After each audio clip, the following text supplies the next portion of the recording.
Hey guys, this is Cam315 back at it with another video for you guys, and I'm here with another My Hero Academia manga chapter review for you guys. And yes, we're here for My Hero Academia, and definitely something to behold and see today, guys. Because man, what a good chapter it was, especially that Ochako moment. Now, obviously, my Ochako fans obviously wondering if she's still going to confess to Deku. I think when Deku settles in and he gets some rest and relaxation, we're still going to get the confession scene. But this is the start for Ochako and what she did, and I thought what she had was a big character moment for her and stuff like that. So let's get on with this chapter. So this is chapter My Hero Academia manga chapter 323 titled That Single Step. Now we get a flashback scene where some members of Class 1A are talking to Principal Nezu. Now, Ida goes on to say this: Sir, you spoke of the UA barrier proving its worth. At the same time, we understand Midoriya's concerns too. If we're able to drag them back to school, we'll need convincing evidence. The concerns, the safety and securities of the evacuees. Essentially bringing up the fact like, okay, yes, we have our plan of wanting to bring Deku back, but the whole thing is, we know that the villains are after him. What is the whole security type of thing going on here? Because we just can't bring him back and stuff like that. So yeah. Now, obviously, Nezu's like, there's no mere appeal to sentiment. It could be said that Midoriya is now is the most valuable battle asset that the heroes have. So no matter what happens next, it would be risky to give him a shelter at an unprepared, substantial facility. And essentially, Nezu's going on and he's talking, telling the students, like, listen, yes, I figured, that him coming back, in an unprepared situation would not be good. So that's why I came in preparations for this. And this is why we made UA have the highest defense system, damn near as well defended as Tartarus and stuff like that. But that's when Momo asked, like, but Shigaraki broke through freaking Tartarus and stuff like that. And that's when Nezu's like, yes, ever since he attacked UA last year, I've put considerable thought into a threat posed by Shigaraki. And that's why and Nezu goes on to say he added a few touches to this defense system at UA and stuff like that. And essentially goes on to say, you see, if there was an invasion to happen, I would make it to where nobody gets hurt, and we have a plan for that, just in case. So innocent civilians, evacuees, they don't get hurt, killed, things that could happen to them that could be stuff like that. And that's when he goes on to say, the UA barrier is more than just walls.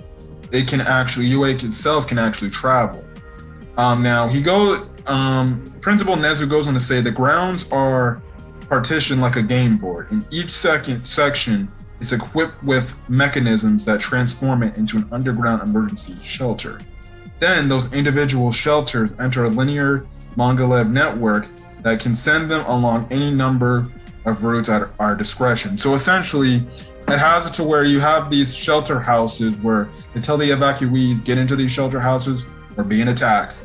And essentially what happens is, these shelter houses go underground and they're able to go to like these safe district areas through these different networks of lines to be able to be transported somewhere safe.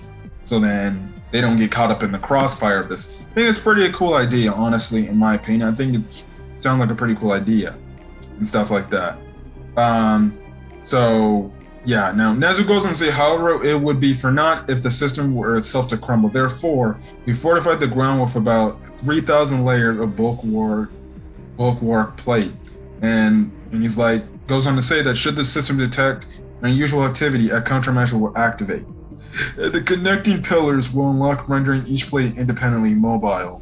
This will significantly delay any incoming attack, and during which the shelters can speed off to safety. Essentially saying that even if Shigaraki's decay quirk activates, they have a lot of freaking layers to be able to block the decay area to make sure that the little shelter transport is able to get their safety before the shelter transport ends up getting caught up in the decay stream and everything. So I think that's pretty cool and everything.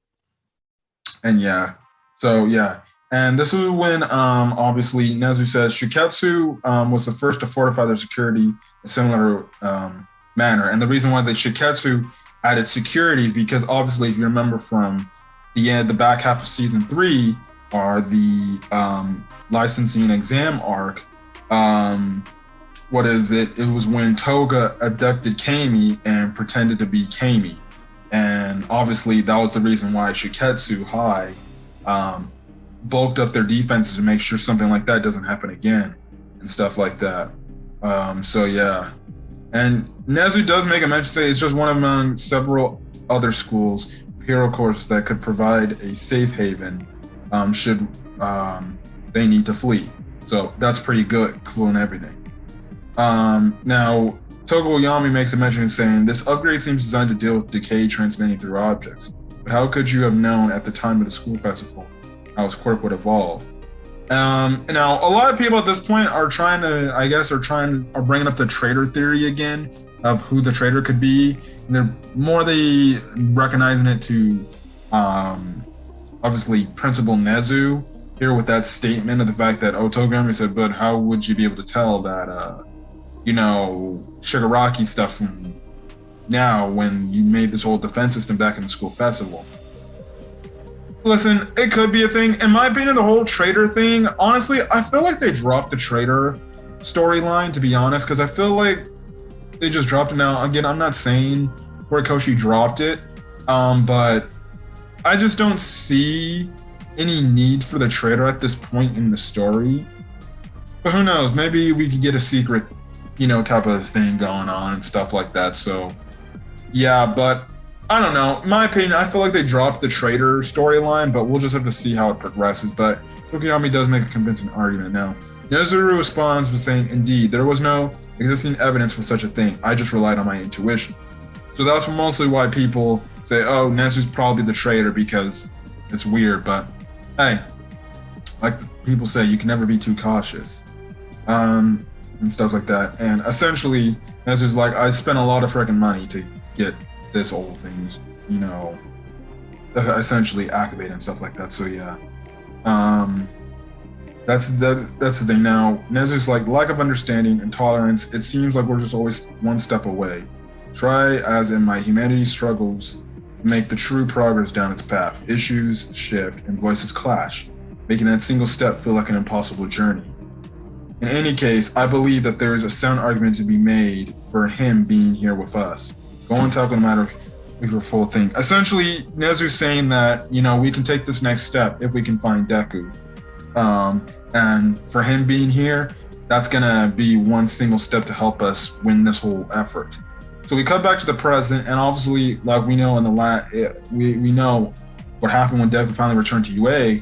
Most of the civilians there like, get out of here, go away. We don't need you here. You're just gonna get us all hurt and killed, and what's the point and stuff like that.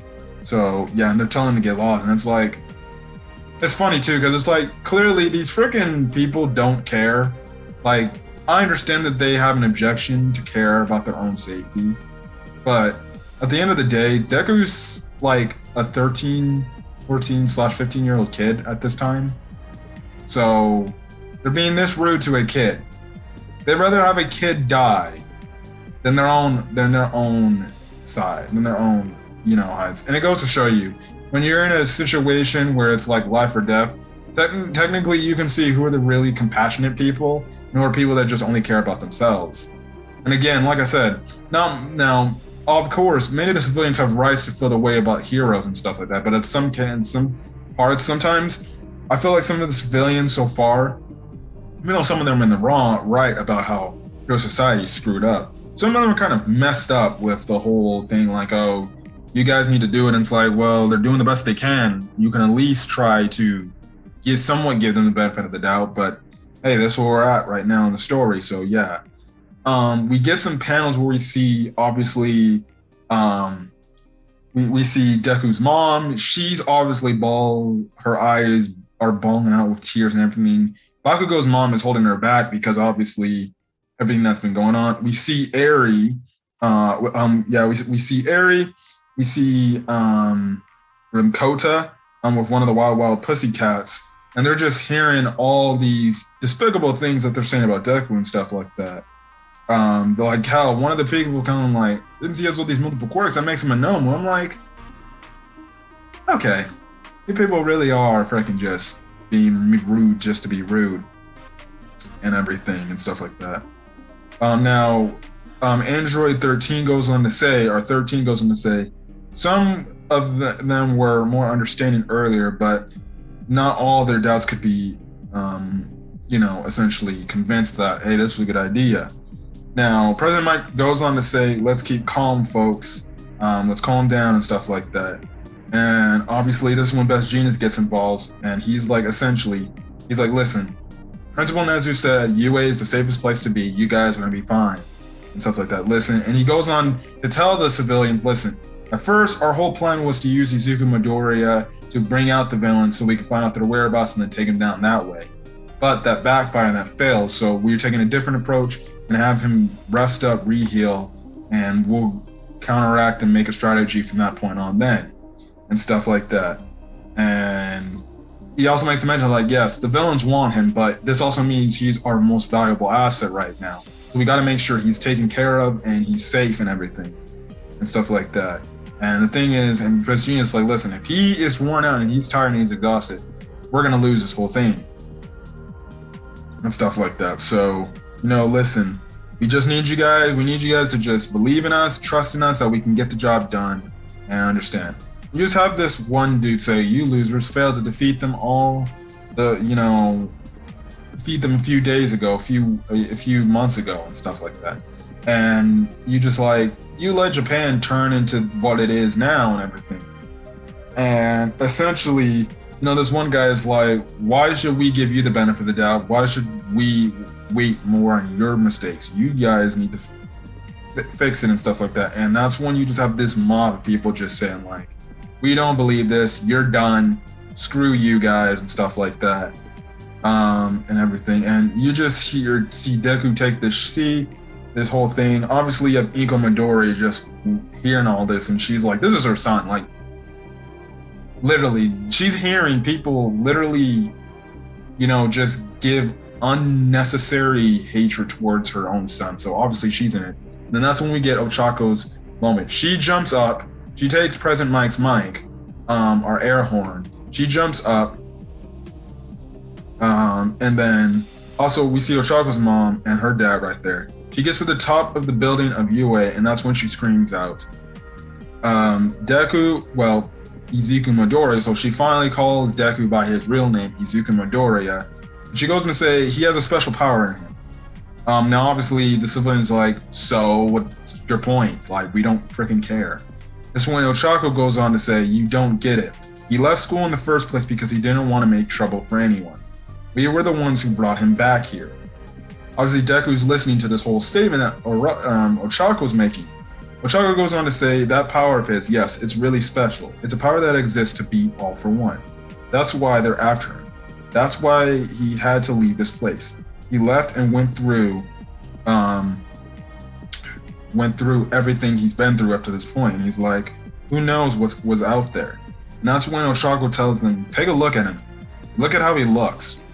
Does he look like a kid? Does he look like a person that did all this hard work for you guys to save your asses, to make sure you guys are all there? Ochako goes on to say, and this is starting to resonate with Deku too. I like how Deku looks at this, and he clearly appreciates what she's saying. You can just see it in his eyes, like he likes what he's saying.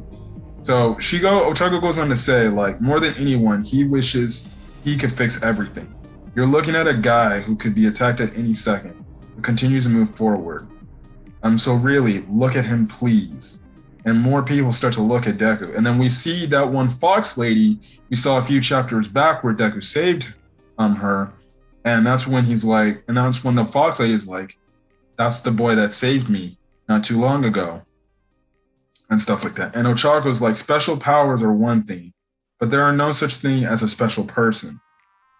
Bakugo goes on to make a mention saying, we got this whole crazy defense system to protect these people, but they're still so scared, which he makes a good point. Because he's like, Bakugo's essentially like, these friggin' idiots We have like probably one of the best defense systems in Japan. And these guys are still scared over bringing Deku into this whole thing. So the chapter ends off essentially with Bakugo saying, "We're here to step in when you can't handle it alone." I think that's further evidencing to Deku. And that's kind of when Nezu is thinking in his head, that single step feels like an impossible journey. And I believe when someone takes that unlikely step and carves a path, the ultimate hero will rise up. One who surpasses even Yagi, yes, even All Might himself. And that's where the chapter ends off. After Ochako says her speech, I think Principal Nezu is mostly referencing that whole single step for Deku, because this is the whole step Deku needs to become, obviously, like he says, become the greatest hero. He's gonna have to eventually, he's gonna have to rely on everybody else to handle their business while he handles his own business doing this, having that one step of everybody else. And I think this whole scene is gonna resonate with Deku, which is gonna only inspire him even more to want to eventually save all of Japan, because he sees everybody going through all this pain and suffering and stuff like that. So yeah, I thought there was a big Ochako moment for her, because this is, I guess you can say, her whole reasoning and stuff like that. Now, she isn't talking to Deku one-on-one, she's talking to other people. So again, I still believe we're gonna get that one-on-one talk where Ochako says what Deku means most to her. Essentially, here she said it to the people, like, you people need to wake up and understand that, yes, Deku has special powers, but he's just a regular, normal dude, like any one of us. He just got his powers. And yes, he has this power that can literally save us all. So you people need to at least have a little bit more decency, a little bit more respect, a little bit more kindness in treating him, because he's been working his ass off for the past 2 damn months. Look at him. The dude looks like, I'm like, look at him. Look at him. Look how much work he's been putting in. And I really did like how Ochako stood up for Deku, because it was a scene where obviously Ochako was essentially telling the crowd, I'm done with your bullshit. If you're gonna be like that, fine. Personally, if it was me, I'd be like, well then fine, you can just fucking leave if you don't feel safe here. But you know, that's the whole thing. So yeah, there will be no break. So we're gonna get a manga, we're gonna get a chapter next week. So chapter 324. I don't know what's gonna happen next week. I still feel like we're gonna get that one scene between Deku and Ochako where we get a confession finally, and the whole thing where what Ochako means the most to Deku. Because I just, especially after this scene, I can definitely see how Deku would definitely tell Ochako, thank you for saying that. And that's when they get their talk. Deku can also reunite with obviously his mother and stuff like that. And I don't know where the story's gonna go on from there, but it's gonna be very interesting to see where it goes on. But definitely enjoyed this week's manga chapter. Big Ochako moment, and telling everybody shut up and be more respectful to somebody who's working his ass off, try to help us and stuff like that. But yeah, other than that, put your thoughts in the comment section. Hit that subscribe button if you want to get more My Hero Academia manga chapter content, or even My Hero Academia season 5 anime stuff. As well as hit that like button if you like the video. So until then, guys, I'm gonna get over. Hope you guys have a great rest of your day, and I'm checking out this video. Until then, guys, I'll catch you guys in the next video. Peace.